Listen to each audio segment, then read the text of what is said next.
Constructive friction. I got this term from Bob Sutton, who is at the moment writing a book about friction. And in the context of this, he has published a podcast and published some interviews with people. And this one was from an interview with a guy called Don Prince, who is working for Atlassian on methods and culture. And the idea behind it is this. Usually it's quite a natural thing that in management we might think about friction as something bad. So we have to improve the flow, improve cohesion, improve agreement, and get out everything that creates friction. But when you think about it, what you want to get rid of is destructive friction. That doesn't mean that an absence of friction is always good. Think about things like people staying in their comfort zone. Think about complacency. Think about coping mechanisms, about conflict avoidance. That is avoidance of friction, which is not necessarily good. So you might want to translate destructive friction into constructive friction.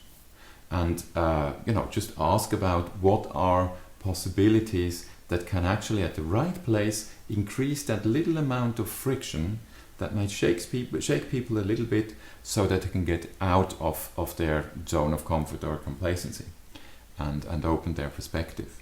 An example I want to give you is from Astra Zeller, who is the head of Google of Acrobat X, the company with a self-driving car and Project Loom and so on, the moonshot projects of Google.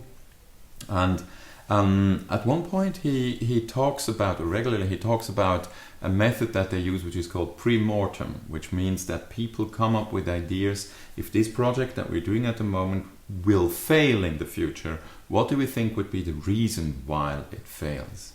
And I don't want to go into details about this method because what Astra points out, a very important factor, is that you have to be careful to create a culture where it is possible to come up with ideas why do you think or what you think is bad about people's project, and it might be your colleagues. So it's important that they don't get defensive, that you don't avoid criticizing them or pointing out why their project could risk failing just because you want to be polite, just because you don't want that kind of conflict or friction.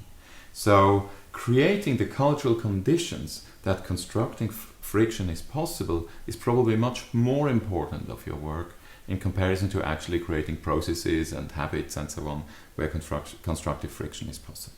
So when you think about constructive friction, think about the thing itself, but also think about how can you work towards conditions of trust, conditions of we can be quite frank and honest and critical to each other so that people accept the constructive friction and make something constructive out of it.